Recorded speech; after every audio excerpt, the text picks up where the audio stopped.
It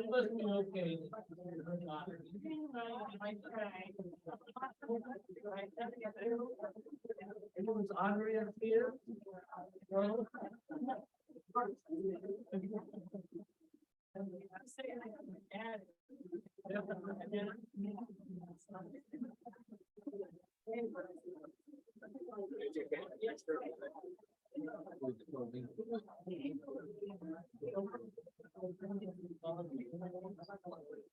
Not secret. You know, it could be like.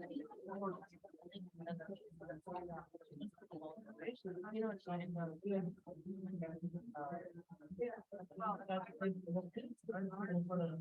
All right. It seems like it's close to what it's supposed to do. It's right today. So I have numbers. Sorry, you need to make your own slide. I guess, actually, the cheat sheet's still up there, but. Yeah. Well, mine is. And Jake makes up an X for it. Yes. I'm like, okay, well, it's for you.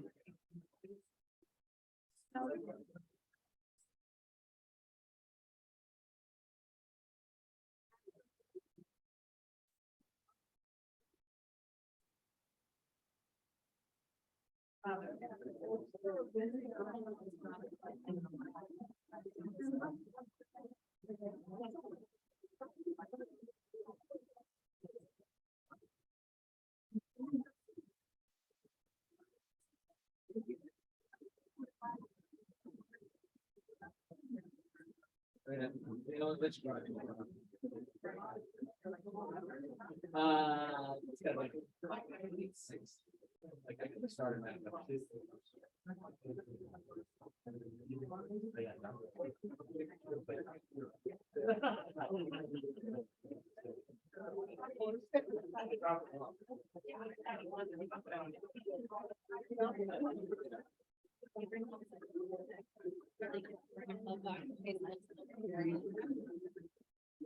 Well, actually, that would most my dog.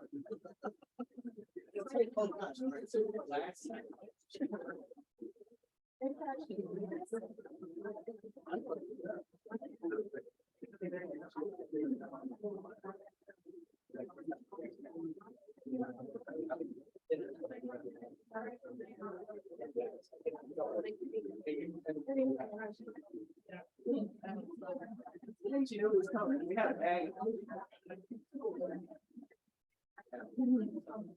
I'm like, oh.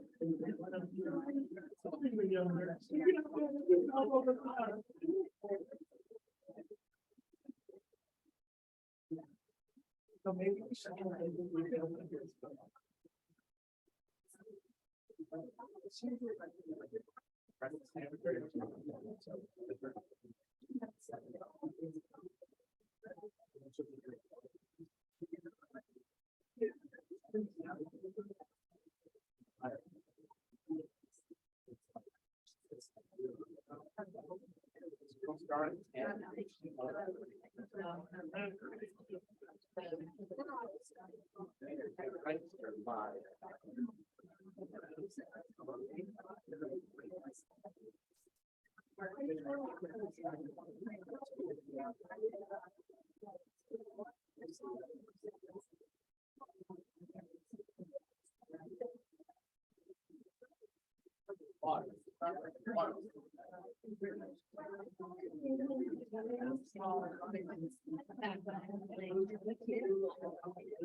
Like what you want.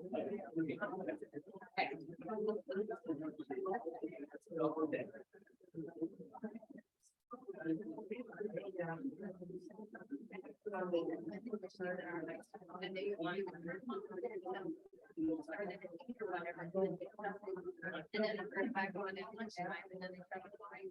So, you know, until they, and you can get out.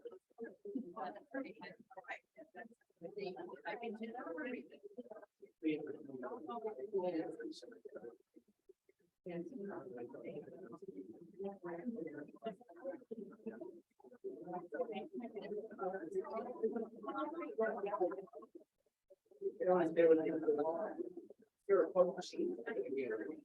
Or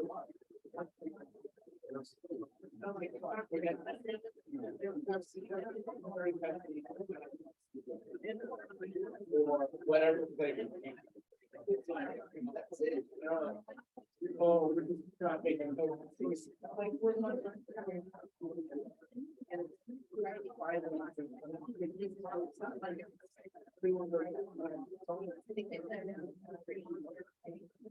Exactly.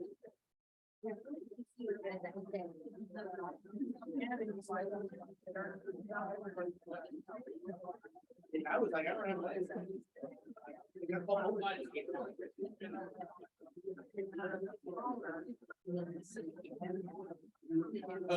there was cameras, yeah, there were, they had like, but you did have a nice game.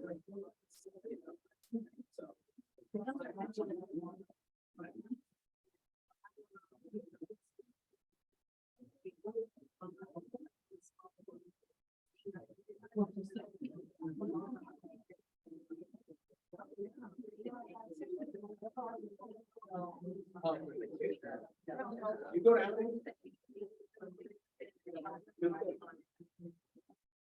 There was a polka festival. They closed down 8:15. I was driving. Right when the smoking got out. Something that so, driving. It was backed up all the way.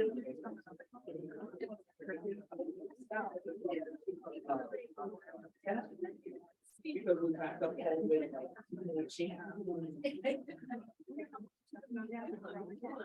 Oh. So like I dropped the other. And I kept coming back, getting lighter and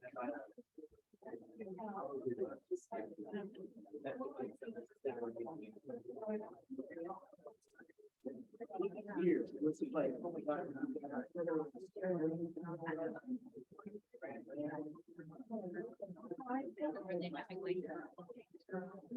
It's like no, they can't.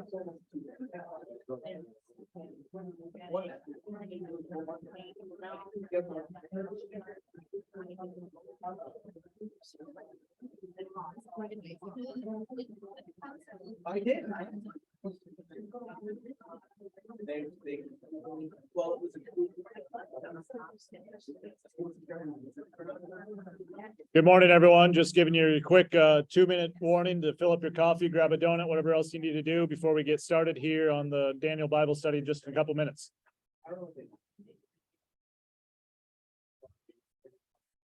Didn't ask you, are we moving up second service or just casual? That's what I anticipated, but I looked for. This was that Friday and Saturday.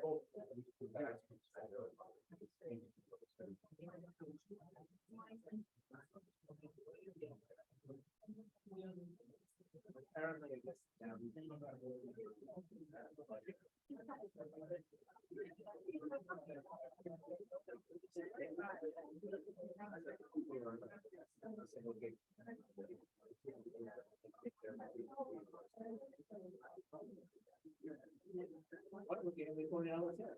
I'm like, I get today every work for 40 hours. 12 hours. So it goes on 18 feet. No,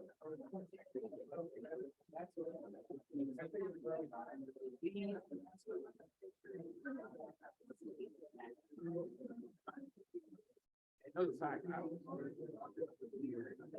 It'll be sold out.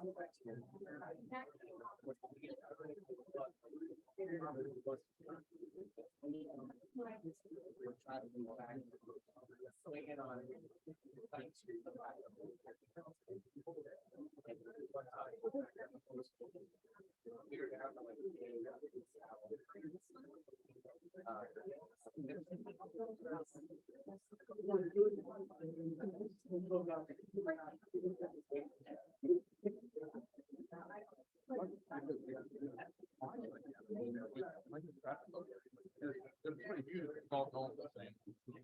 Something big going on.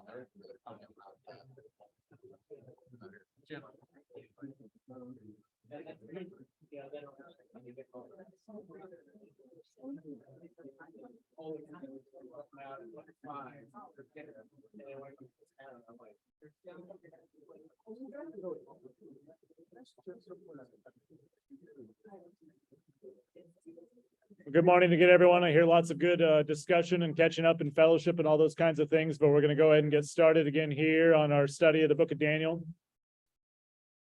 Just kind of a refresher. I'm filling in for Pastor Will here this week. We're joking about Daniel on Daniel, but that's what we're going to be doing this week. But I've got the little piece up here just reminding us kind of what we've been doing, where you guys have been at, the structure of the book. You know, we're in the midst of the 6 episodes, as Pastor Will called them, the 6 episodes, you know, the narratives of the book, chapters 1 through 6. We're still working through those. Last week, you were looking at Nebuchadnezzar and the second dream that he had about the tree. This week, we're going to be looking at Daniel chapter 5. So I think if I recall correctly or seen correctly, I'm not always down here, but I'm going to give you maybe 5 minutes to reread or read through Daniel chapter 5. To get a sense of this narrative, this episode in the book, and then we'll come back together here in about 5 minutes after you get a chance to read through it and collect your thoughts. Thank you.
Does all make sense?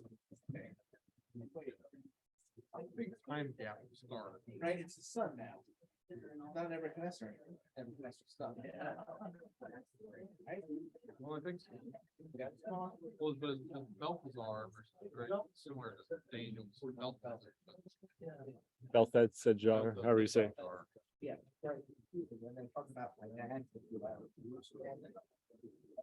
It also seems like they're more worried about what this mystical thing on the road versus like, oh, a random hand just showed up, started writing on the wall. That seems fine. What's it say? That's a normal Tuesday. They write it in. Well, like, why is their hand working in the air?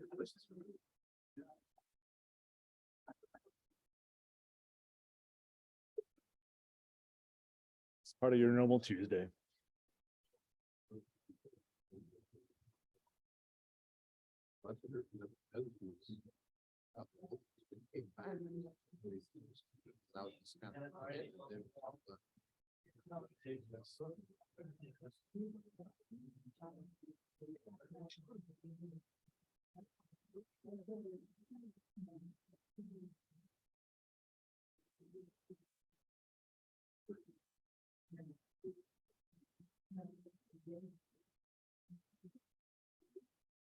I think it's been about 5 minutes. Hopefully everybody got a chance to get through chapter 5 here. So we've got King Belshazzar here. And if we're thinking back to last week and we're looking at the end of chapter 4, I mean, we're looking at King Nebuchadnezzar and the whole he went insane basically for a while and then was given his reason back and glorified God as actually the true God. But then it just jumps right here. King Belshazzar made a great feast. Makes you wonder a little bit about where we're at in the story, where we're at in the history of everything. I've got this picture up, just kind of, we'll get to the scene here in a minute, but this is actually a Rembrandt painting of a depiction of King Belshazzar here, and maybe a little bit of the wonder of what's going on about this hand just popping up in the middle of the feast, writing on the wall.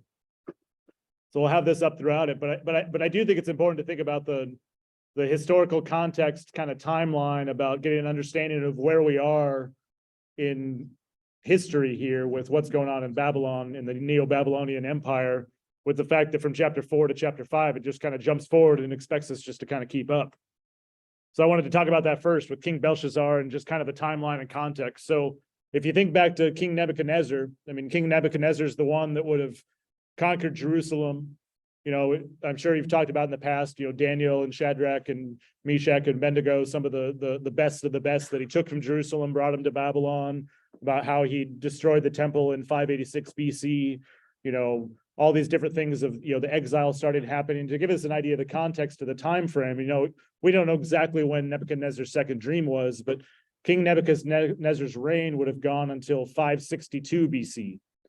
So if you think about probably around 605, 600 is maybe when Daniel first came to Babylon. The temple's destroyed in 586. 562 is when King Nebuchadnezzar dies. Now, after King Nebuchadnezzar dies, you see kind of this start of this decline in the Babylonian Empire, partly because the people that come after him, the rulers that come after him, aren't as good of a ruler as Nebuchadnezzar was. They're not as sharp. They're not as they're kind of buffoons in some ways. And there's a series of rulers that come, and even a couple different times where there's coups or people usurping the throne. And so you've got one guy that rules for just a few years, and then he ends up getting killed. Somebody comes else in and they only rule for about a year, and then somebody else comes in, they're only there for a couple years. And you end up leading to this point, and how we get to King Belshazzar is actually his dad, Nabonidus, is the king. And this happens in 552 BC. So about 10 years after Nebuchadnezzar's death, King Nabonidus becomes king. And he's not actually a descendant of Nebuchadnezzar, but it looks like he probably married a daughter of Nebuchadnezzar, which is how he got into the royal family. His daughter, though, happens to be this priestess of a different god. I know you've been talking about Marduk and the Babylonians' importance of Marduk and how they looked at him as their one true God and everything. Nabonidus' wife was a priestess for this god called Sin, which was the moon god. And he spends a lot of his time in his rule focused on Sin. And there's the priests in Babylon, a lot of the people in Babylon start getting really frustrated about this. And he doesn't really have maybe the popular support as a king because of the fact that he's not paying attention to Marduk. So this is 552 BC, up to the point we can actually pinpoint the time we're in Daniel 5 here because of the fact of what happens at the end when the Median Persian Empire conquers Babylon, which happens in 539. So Nabonidus' rule goes from 552 to 539. But there's another important piece about this, because of Nabonidus' focus on the goddess or the god Sin, he's actually out traveling a lot. He's out traveling a lot because he wants to restore these temples to this god. And so he actually places his son Belshazzar on the throne. And so Belshazzar is ruling kind of as a co-heir. I mean, the Bible calls him king. He's maybe a regent or a steward, but he's sitting on the throne in Babylon. And he's running things in Babylon, and he's been doing this for probably about 10 years at this point, by the time we get to this point in Daniel chapter 5. So he's seen as the king, but if as you read it too, and it talks about those options when he gets the wise men before him and Daniel before him, and he talks about making them the third in the kingdom. That's why he's talking third, is because he's really got his dad and himself as 1 and 2. And so he can't really go to second because you've kind of got co-heirs at this point with the Babylonian Empire. So anyway, trying to give you a little bit of the context of where we're at in the story and why it jumps forward a little bit. It jumps forward about 25 years approximately. So yeah. Belshazzar, he would have been youngish, I think. So if you think about the timeline of it, so Nebuchadnezzar, again, he started his reign about 610 BC, around there. And Belshazzar would have been a grandson then of Nebuchadnezzar, actually. Since Nabonidus married one of Nebuchadnezzar's daughters. So they don't give an exact age, but part of this is to keep in mind too, that at this point, Daniel's pretty old. Since he would have come maybe as a teenager around 600 BCE, we're talking, if he's 15, you're talking 60 years later then approximately. He's in his 70s probably by this point. He doesn't want to deal with whiny kids. He doesn't want to deal with whiny kids anymore. Any questions about any of this? I just thought that in my mind, as I read this, I thought, well, we jumped forward a bunch. Where are we at? Is there any questions about that? Or does that help kind of give us a better understanding of where we're at in the story, at least in the Babylonian Empire? All right, seeing none. So the scene. It starts it off right at the beginning there. King Belshazzar made a great feast for thousands of his lords, drank wine in the feast of the 1,000. What's everybody kind of think about King Belshazzar as they read these first, opening 4 verses, especially before the hand shows up right on the wall? The scene of kind of how he seems, what he's doing. He's a party boy, yeah. What was that? Gluttonous, yeah. Wants to show off.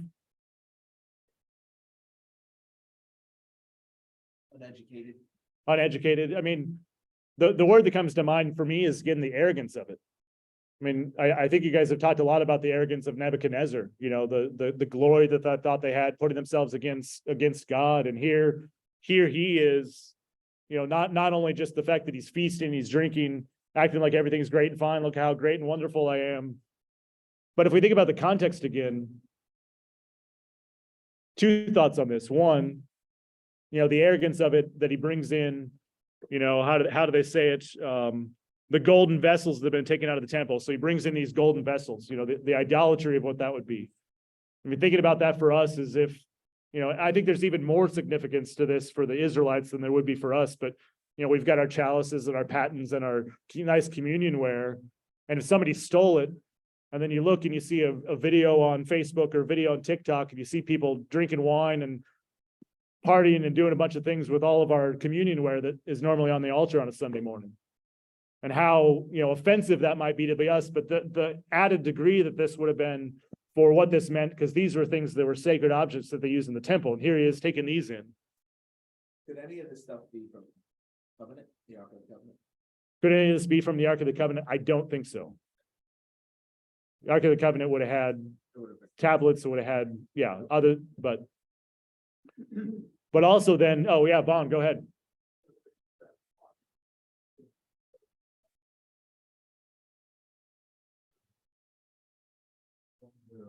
Yep. Yep, the mockery of all of it, to use these, and then not only that, but the fact that then, you know, they're praising the gods of gold, silver, bronze, iron, wood, and stone. I mean, flat out idolatry right there. But I think the most important piece for me as I think about all this, when you get to the very end of the chapter, that very night, King Belshazzar, the Chaldean king, was killed, and Darius the Mede received the kingdom. I mean, if you look at the historical context of it again, with all of this, Darius the Mede, who also gets called Cyrus the Great, he's already at the point, he has his army outside the walls of Babylon, ready to siege the city. And they would have known this. They would have known that they're surrounded by an army of Persians and Medes. And is Belshazzar concerned about defending the city, concerned about any of that? No, he throws a party. I mean, the arrogance of that, or the buffoonery of that his mind is on throwing a party, not on the fact that he actually has a responsibility as a king to defend his kingdom because he's about ready to get attacked. I mean, this has been a long time coming. There's a few battles that lead up to this point, and the Persians at this point are literally have the city surrounded, and he's throwing a party. But again, the scene, as we kind of walk through it, then, you know, there's this idolatry going on, but then we get to the point that the hand shows up and everything gets written on the wall. How do you think King Belshazzar feels at this point? And then we see sort of a recapitulation or a common theme here again about the process that Belshazzar goes through to try to make sense of this. But how do you think Belshazzar feels at this point? A hand just shows up out of nowhere, writing on the wall. Fear.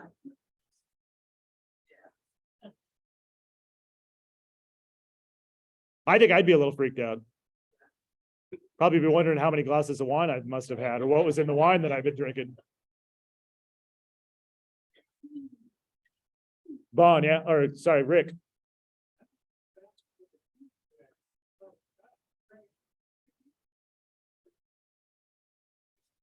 Yeah. The bluntness. I mean, I think the Queen's interesting too, because, you know, part of this, you would think that if Belshazzar had any sense, he'd have known about Daniel.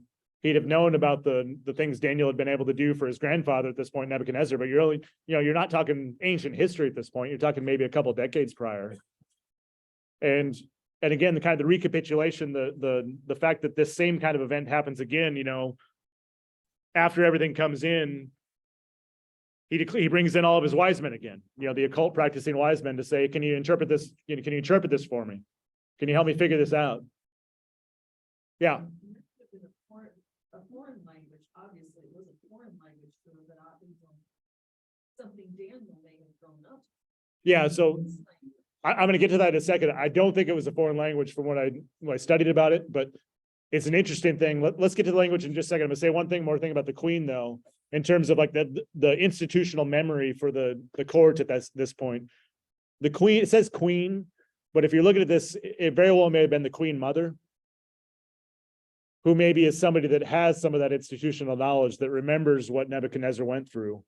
You know, whether it's the Queen Mother that was, you know, in Nebuchadnezzar's family, but has been around long enough to say, you know who you need to go get? You need to go get Daniel, because he's going to be able to tell you what this means.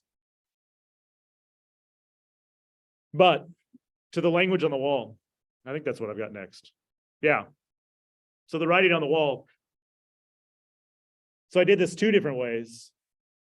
The first of which is as close as I can get my Microsoft Office to want to write in Aramaic. So it would have been written in Aramaic.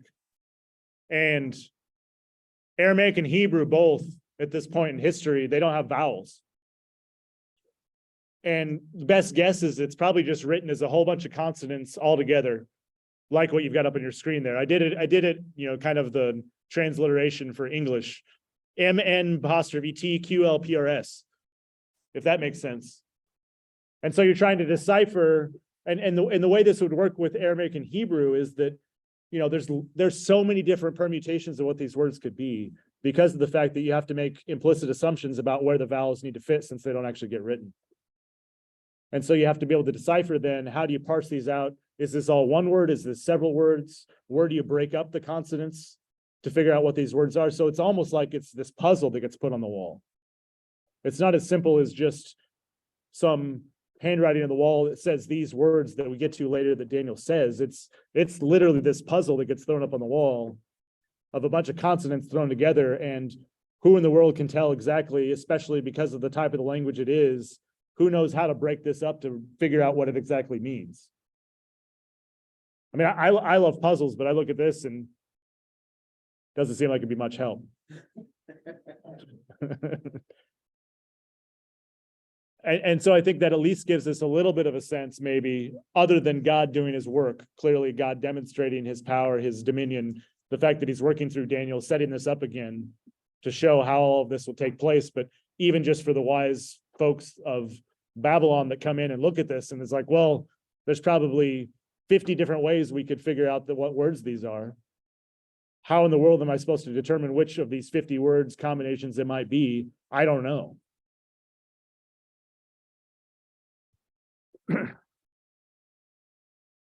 Comments, thoughts about that?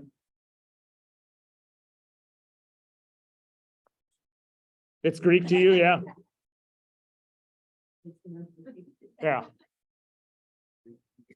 This would be another instance, where the children of the light versus the children of the dark. Yeah. Being able to decipher the dream, the writing, that type of. Well, and even on the children of the dark versus children of the light, even to that fact that you've got, whether it was Nebuchadnezzar, you've got the Queen Mother here calling Daniel in, Belshazzar not even remembering Daniel necessarily. The point, he's evidently, I think he recognizes them when they get to those passages, but to the point that they just never really fully seem to understand that it isn't Daniel that's able to do this. You know, the ability to be able to interpret these dreams in the other chapters, to be able to interpret this writing on the wall, is because God's demonstrated and revealing this to him. That there is a God that's so powerful, so great, that's put all of these people in the authority spots that they're in, Belshazzar included. And the arrogance or the blindness to it, the whatever kind of words we might use, that, you know, as much as we try to rely on ourselves to think we can figure out what's going on in our life, or figure out a consonant permutation word puzzle, God is the one that reveals what's really true about whatever it is we're making sense of in our life. And that's exactly what's going on here too. I'm going to keep us moving forward. So yeah, Stu. Daniel's given name is similar to Well, I think it ties into the fact that Belshazzar is a name for one of the Babylonian gods, if I remember right. And so Daniel, at least I think there's speculation, not certainty of it, but that Daniel wanted his name different so that he wouldn't be named after a Babylonian god. So there's those extra letters in Belshazzar versus Belshazzar. I can't think I don't have it in front of me, but. And then the queen comes in and says, your father, King Nebuchadnezzar. Yep. I think in that sense, you think about it in the sense of kinship, or in the sense of your father being, the fathers that came before you, or we talk about our founding fathers in our American culture, that father could be used in a way that could be just an elder or somebody that came before you. And then the sentence later says your own father. Yeah. So. I also noticed they did not use Daniel's other name in this chapter. No. Didn't use Daniel's other name in this chapter. They're calling him Daniel. Yeah. Elroy, yeah. Curious, if you want to pull a lot of parties, some of the Daniel is not really before, but it's kind of his history. Solely the big parties, and he couldn't go sleep that night. So he asked his 3 bodyguards, so they're going to ask the question, which is greater? Wine, king, women, or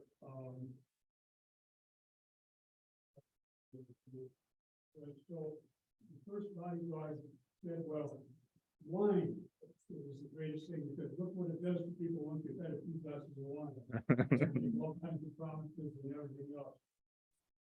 Second bodyguard says, no, well, king, because the king has so much power. He can eat wherever he wants, go wherever he wants, and kill whoever he wants, so he's great. The third one says, well, no, the woman is the greatest, because if it wasn't for the woman, there wouldn't be a winemaker, nor would there be a king. But, the thing is, not the was the truth. So Darius said, the truth is God again. Because those kinds of Yeah, absolutely. Keep us moving forward though, again, so finally King Belshazzar brings Daniel in. And one of the things I think is interesting here about when Daniel comes in, you know, aside from what we've talked about again, about the institutional knowledge and not remembering that Daniel has helped King Nebuchadnezzar in the past and all those kinds of things, is the way that Daniel starts to address King Belshazzar and how it's different than the way that he would have addressed King Nebuchadnezzar. I mean, if you're talking about, I think it starts about verse 17.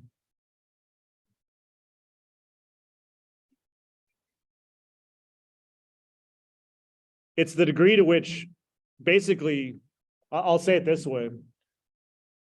In a lot of instances, when he's talking to King Nebuchadnezzar, he shows a certain amount of deference and a certain amount of respect. You know, he is the king. Daniel knows who the true God is. But when he comes into Belshazzar, he just starts laying right into him, basically. He's willing to just walk in and point out kind of the buffoon that he is. And his arrogance, his pride, his, you know, the folly of his ways, and just starts pointing out very directly he points out directly the idolatry. He points out directly the ways that Belshazzar had been sinning even in this very banquet this night. And given the context again of the type of power that this king would have had, to be willing to walk in and speak to a king this way, just right off the bat, I think it shows to me a couple different things. One, you know, the degree to which maybe it's a sense of the people in Babylon at this time, or maybe just the sense of which, you know, King Belshazzar is not the same type of king, not the same type of leader that Nebuchadnezzar was, even in an earthly sense, but also the fact that Daniel already knows in a sense what's coming and knows that King Belshazzar's days are numbered, and that God's already revealed to him and pointed to him that you're here to pronounce judgment in a sense. So you can go ahead and just address and get right into the meat of the fact that Belshazzar is the fool and the buffoon that he is, and I'm getting ready to depose him. But let's get into the interpretation. Because I think that the interpretation, you know, if we get to this, we're looking at verses 24, 25. Mene, mene, tekel, parsin. And this is the interpretation of the matter. Mene, God has numbered the days of your kingdom and has brought it to an end. Tekel, you have been weighed in the balances and found wanting. Perez, your kingdom is divided and given to the Medes and the Persians. And again, a lot of ways, it's pretty blunt. I mean, it's pretty pointed. It's pretty direct. But I think even too, as we look at this, and again, in the way that it's written, when you think about all these consonants that get run together, is there's a lot of plays on words that kind of get pointed to, and kind of the way that this has been understood is that, you know, this mene, tekel, and parsin as being measures of weights that might have been used in, you know, value kind of currency or valued commodities like gold or silver, a mina being a pretty heavyweight, you know, but God's here pointing to the fact that he's counted in the sense of what Belshazzar and the kingdom of Babylon have done. He's counted in the sense of, I've counted what your deeds are, your idolatry, your turn against me, the ways that you've been willing to completely turn against me as the one true God, and you've been found lacking. Oh, excuse me, that's tekel, but it's going to be brought to an end. It's going to be paid out. God's judgment is coming. I've counted your deeds, and the judgment of God is coming. Again, shekel, another a weight for commodities. It's a smaller weight, but you've been weighed here. And this is the weight here against the balance of the deeds, all the things that you've been doing. You've been found wanting. I mean, clearly, when we look at the deeds and even the way that we've talked about on the idolatries, the trying to think of the right word exactly, but the arrogance or the blindness to know that the Persians have you surrounded and your business is throwing a party rather than addressing the defense of your own kingdom, of your own capital. You've been found wanting. And then the half mina. The half mina, again, it's a play out in words in the sense that it's broken in two. Your kingdom is going to be broken. It's going to be broken by two different kingdoms, the Medes and the Persians, who at this point are working together. That's why it says Mina, and then it only gives one interpretation. So there's a little bit of different kind of trains of thought about this.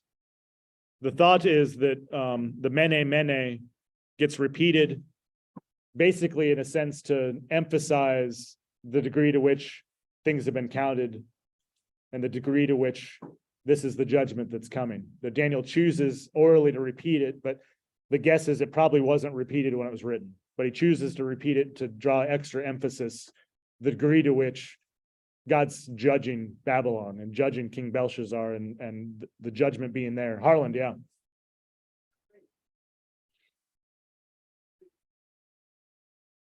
He could have known.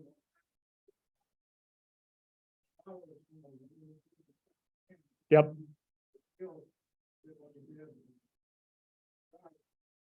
Dealt with him really harshly. Really harshly, yeah.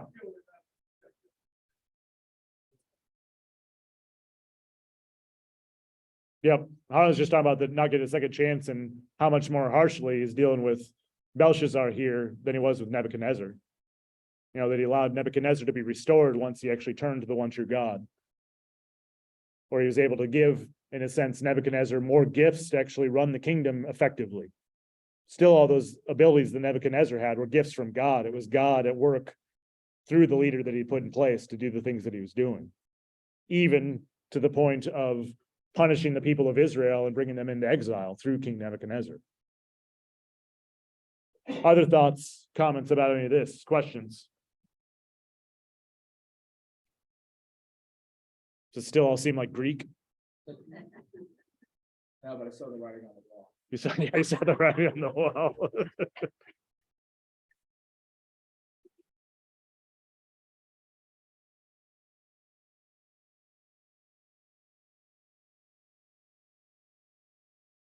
Well, the thing I think I want to move to next, and this is the thing I kind of want to close with for today, is just the degree to which. So Belshazzar dies in the last verse, but he's taken that very night.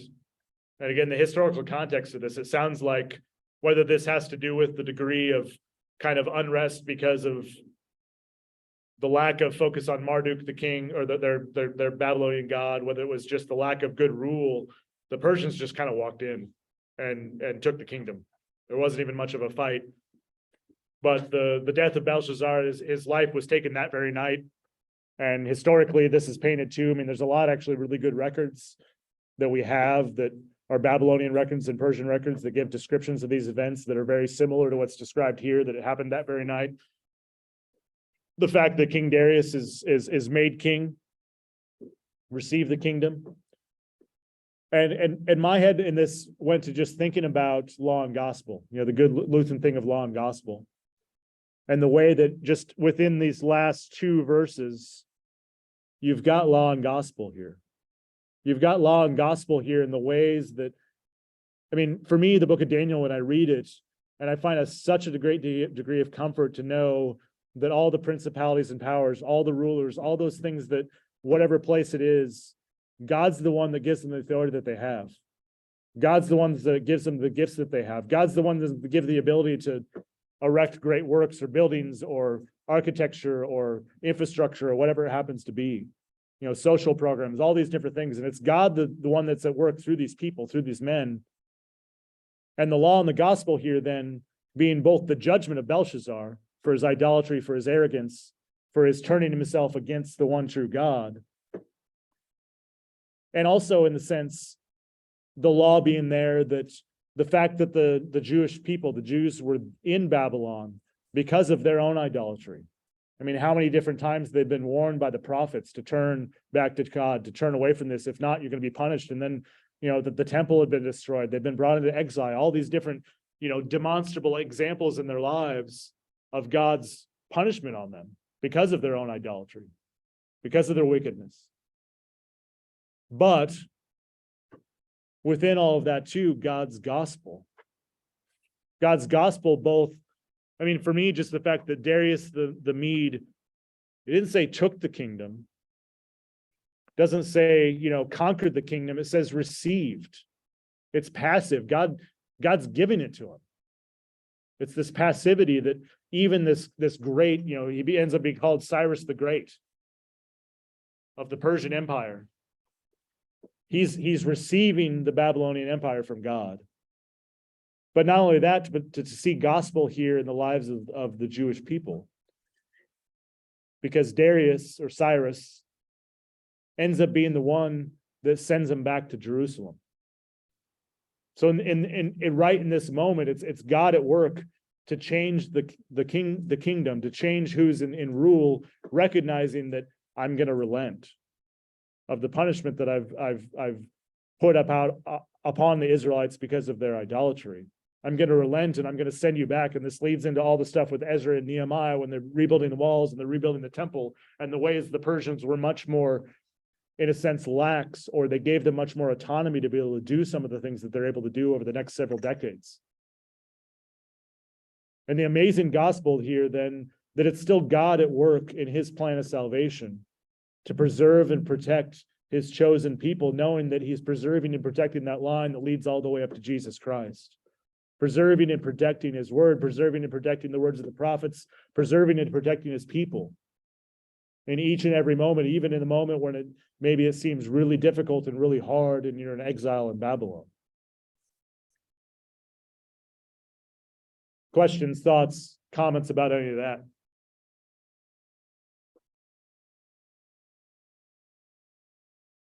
Everybody's quiet this morning.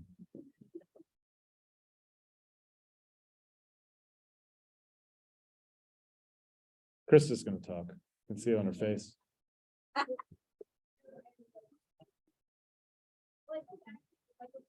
The death of Belshazzar is where I was before you brought in the gospel. I'm reflecting on both of those. But I look at Nebuchadnezzar compared to Belshazzar. And it seems like it's two very different opportunities in the way that God handled it. And part of me with Belshazzar is that whole idea of you should know better.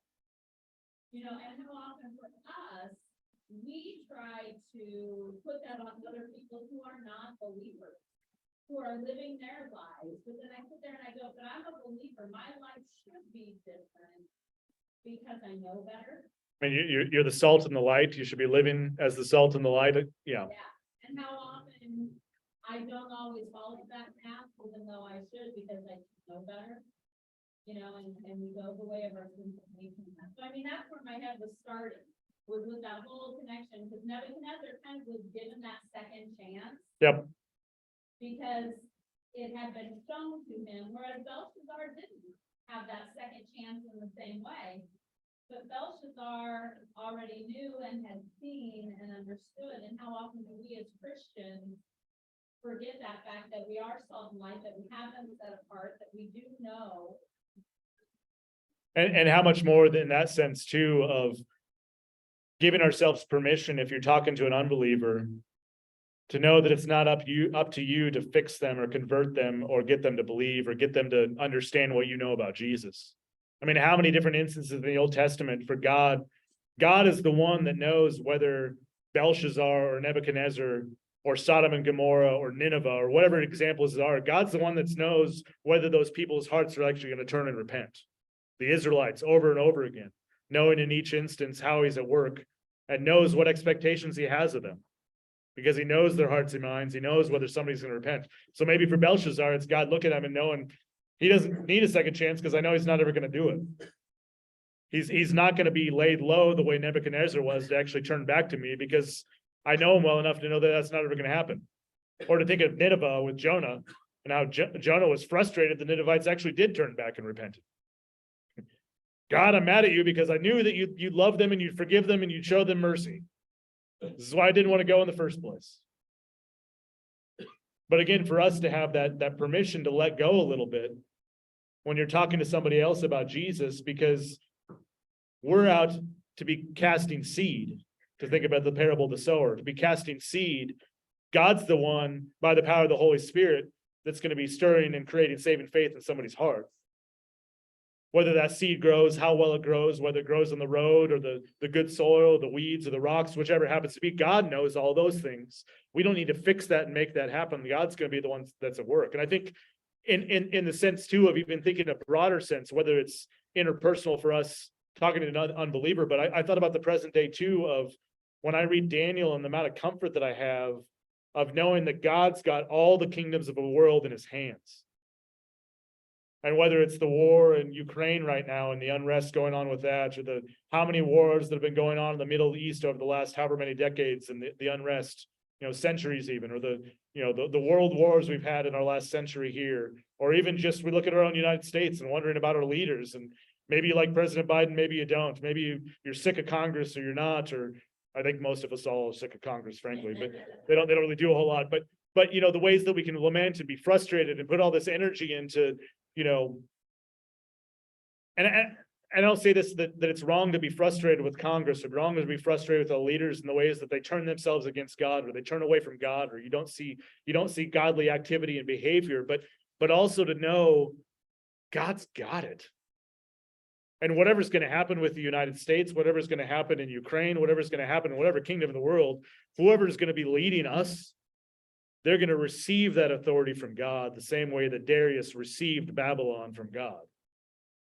Nothing's ever going to be taken from us, and God's using the kingdoms of this world for his purposes and for his good, knowing that he's holding everything back because of his desire that all people could come and know and love Jesus Christ and be saved by him. Holding everything back, holding back the judgment that we all deserve.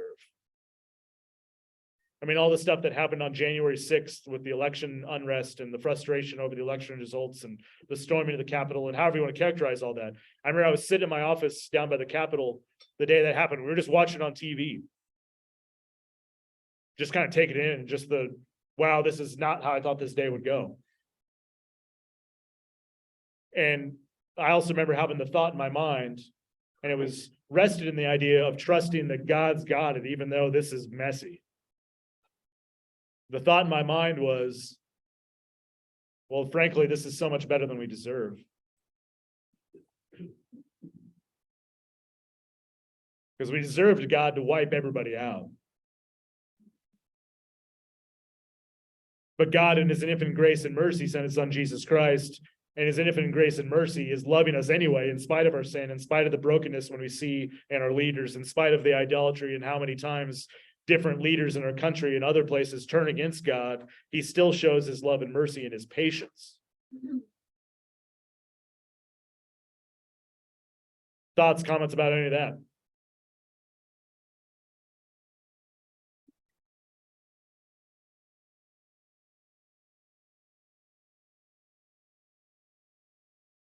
Yeah, go ahead. I just think, you talk about government, Congress, elected officials, and I think in many respects, it's really just a reflection of our whole society. Yeah. It's not just we have bad people up there, but it's we put them there. And that's a reflection on us and how we behave. Yep. I think it's a really good point, just a reflection on us and how we behave, and the fact that we're a representative democracy, and making the point, I don't know if everybody could hear Tyler, but the leaders we have in place are the leaders that we've elected. And clearly, depending on where you live, depending on who you voted for, maybe the person got elected that you wanted or didn't, but the people are there because we've chosen them. And so it is a reflection of who we are as a society right now in the United States.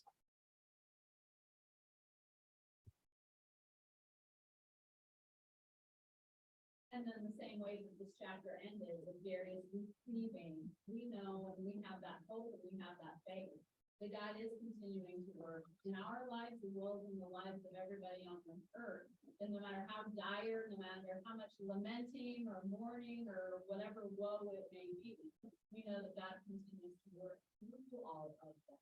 Whether we see it or don't see it in our life, we know that he continues to be doing it. Amen. Yep. All right. Well, we're up against it. That's all I've got for today. Pastor Will be back next week. I think we'll be into Daniel chapter 6, I believe. So. See you next week. I